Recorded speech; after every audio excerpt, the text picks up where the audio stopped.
इस खबर के प्रायोजक हैं डी रियल एस्टेट।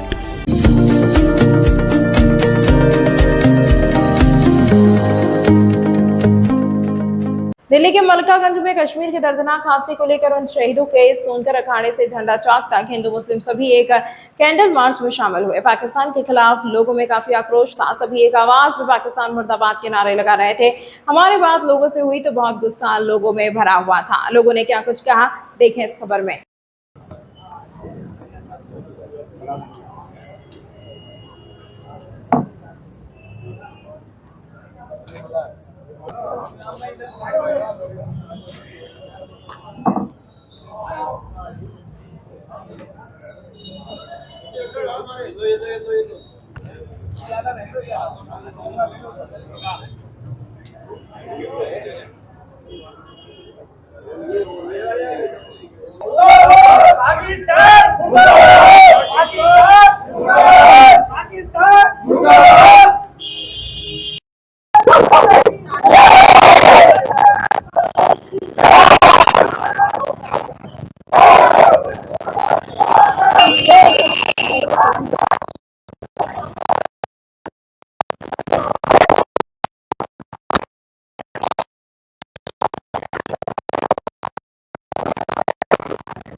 तो उसका पूरा विरोध करते हैं। ये गलत हुआ, ऐसा कहीं नहीं, ऐसा नहीं होना चाहिए।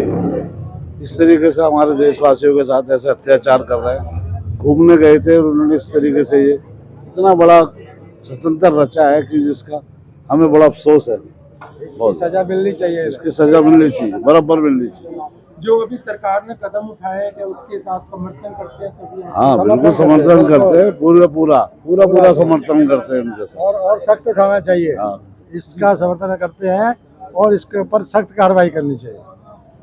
अब जिस तरीके से आगे जो सब वो तो कर ही रहे, कदम उठा रहे हैं, जो एक रोष प्रकट हो रहा है, रोष दिख रहा है लोगों में।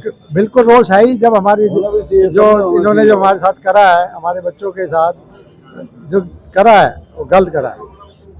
जी, आप क्या कहेंगे इस दर्दनाक घटना के ऊपर, क्या कहेंगे? बड़ा दुख है, पूरे हिंदुस्तान में सबने बड़ा दुख जताया। और सबसे बड़ी बात है, सारा विपक्ष सब मिलके एक साथ खड़े हैं, सारी पार्टियां। मैं सबका धन्यवाद करता हूँ ये कि सब मिलके अपनी इसके लिए आगे कार्रवाई करी है। हमारे केंद्र सरकार से ये प्रार्थना है। जिस तरीके से दिखाया, सारी पार्टियों का एक साथ मीटिंग की गई है, काफी सालों बाद और सबने समर्थन किया।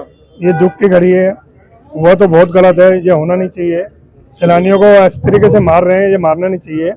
और सैलानियों का क्या कसूर है बेचारों का, जो उनके साथ में इस तरीके से अत्याचार कर रहे हैं, और ये दुख की घड़ी है, बहुत अफसोस है हमें। आपने कहना चाहिए? हमारा कहना यही है जी कि जैसे धर्म पूछ के मारा गया है, जो चीज़ नहीं होनी चाहिए वो हो रही है। धर्म पूछ के, कपड़े उतरवा के, चेक करके हिंदू मुस्लिम करा के हिंदू एक तरफ हो जाओ और मुस्लिम एक तरफ हो जाओ। किस बेकदरी से मारा गया है सैलानियों को, जो चीज़ नहीं होनी चाहिए। अब लेंगे हमारे प्रधान जी मोदी जी एक्शन लेंगे, इस विरोध में एक्शन होना चाहिए, बढ़िया एक्शन होना चाहिए। पाकिस्तान की आपसी लड़ाई का भी एक तो वो दिखता है कि आपसी लड़ाई दिखा करने के लिए हिंदुस्तान में ऐसा नहीं लगता है कि जैसे बाहर के मुल्क जो है। देखो जी, बाहर के मुल्क तो हमारे प्रधानमंत्री जी बताएंगे कि कहाँ से आए हैं, कहाँ से नहीं आए। ये उग्रवादी तो कलंकी हैं जी, इस देश के ऊपर कलंकी हैं। खत्म ही होना चाहिए उग्रवाद, हिंदुस्तान से उग्रवाद खत्म ही होना चाहिए। मेरा ये कहना है जी, मैं तो 100 किसी से एक बात जानता हूँ। केंद्र सरकार से मैं सिर्फ एक ही अपील करना चाहता हूँ कि जो इतनी निर्मम तरीके से बेकसूर लोगों की जो वहाँ हत्या करी गई, ये नहीं होनी चाहिए थी। केंद्र सरकार से सिर्फ एक ही यही रिक्वेस्ट है हम सब लोगों की। हम सारे यहाँ हिंदू मुस्लिम भाई खड़े हुए हैं दिल्ली के प्रतिनिधिमंडल में, इसमें हमारा आपस के अंदर में कोई रोष नहीं है। लेकिन क्यों ऐसा क्यों होता है? बेकसूर लोगों के साथ ही ऐसा क्यों होता है? उनका क्या कसूर था? उनका सिर्फ इतना कसूर था कि वो घूमने के लिए गए थे सनाली हैं। सिर्फ मोदी जी से एक रिक्वेस्ट है यही कि इसके लिए कड़ी से कड़ी निंदा है हमारी तरफ से, और एक्शन कड़ी से कड़ा लिया गया इसके ऊपर। जी हमने भी देखा कि सब एक साथ होके हिंदुस्तान को वही गुलदस्ता कहा जाता है, और एक ऐसी दर्दनाक घटना हुई, सब एक साथ फिर से इकट्ठे दिखे। क्या कहना चाहेंगे? हम तो ये देखो यही कहना चाहिए, हम पहले भी एक थे और आज भी एक और हमेशा एक रहेंगे। इससे आपसी भाईचारे के ऊपर कोई प्रभाव नहीं पड़ेगा, और जिन लोगों ने ये किया उनके ऊपर कड़ी से कड़ी कार्रवाई है। आतंकवादियों ने भारतीयों को शहीद किया है, ये बड़ी दुखद सूचना है। और मेरा मानना है कि ये भारत सरकार से चूक हुई है और उसका जिम्मेवार भारत सरकार है। आप बताइए, इंटेलिजेंस एजेंसी हमारी कहाँ गई? उन्होंने अभी तक क्यों नहीं बताया हमें कि भाई आतंकवादियों का हमला होने वाला है? आप ये बताइए कि भारत एक इतना बड़ा देश है, पहलगाम में आप बताइए सिक्योरिटी वहां पर क्यों नहीं थी? बताइए वहां पर, जबकि सरकार कहती है कि हमारे पास जम्मू कश्मीर में उचित किस्म की सेना है, आर्मी है, बीएसएफ है, तो पहलगाम में क्यों नहीं थी? पहलगाम में क्यों नहीं थी?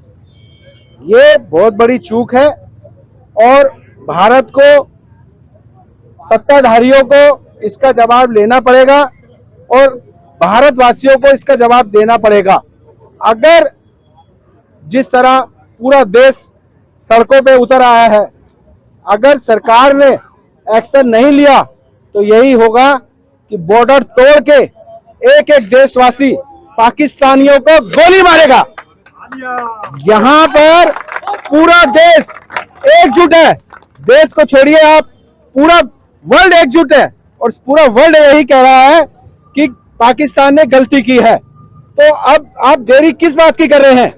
किसका इंतजार कर रहे हैं? आप इंतजार कर रहे हो कि एक बार फिर हमला हो?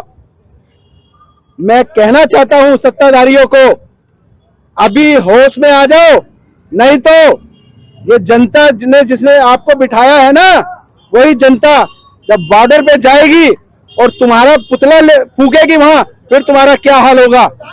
मेरा कहना है कि जल्दी होश में आओ, और पाकिस्तानियों के साथ जिस तरह हिंदुस्तानियों को इन्होंने हमला किया है उसका जवाब तुरंत लिया जाए। हमारे पास बीएसएफ है, आर्मी है, किस चीज की कमी है हमारे पास? आप किस चीज का इंतजार कर रहे हैं, पहले ये बताइए। मेरा मानना है और पूरे देशवासियों का मानना है कि सत्ताधारियों को इस हमले का जवाब देना चाहिए। मैं 22 अप्रैल 2025 में जो वारदात हुई है पहलगाम के अंदर, ये तो सब में बड़ी दुख की बात है। और दूसरी बात है, आज मलकागंज 12 नंबर वार्ड सोनकर अखाड़े के पास सारा समाज इकट्ठा है, हिंदू मुस्लिम सिख ईसाई। जो ये वारदात हुई है 22 तारीख को पहलगाम के अंदर, उसके लिए हम बहुत ज़्यादा, जो अत्याचार हिंदू के लिए हुआ है उसके लिए दुख करते हैं। और हम एक आवाज और उठाते हैं, पाकिस्तान को छोड़ेंगे नहीं हिंदुस्तान। हर जनता, हर लोग सब साथ है, हिंदुस्तान एक है। जो भी कांड हुआ कि जम्मू कश्मीर के अंदर, उमर अब्दुल्ला सुन ले, उसके जो उमर अब्दुल्ला जो मुख्यमंत्री है वहां का सब में बड़ा कांड कराने वाला उमर अब्दुल्ला, जिसकी आवाज आज तक अभी तक नहीं निकल रही है। हिंदुओं को मारा है, ये हिंदुओं को मारना बहुत बड़ी बात है। एक चेतावनी दिया पाकिस्तान ने, और चेतावनी इंडिया खत्म करके छोड़ेगा। जय हिंद, जय भारत।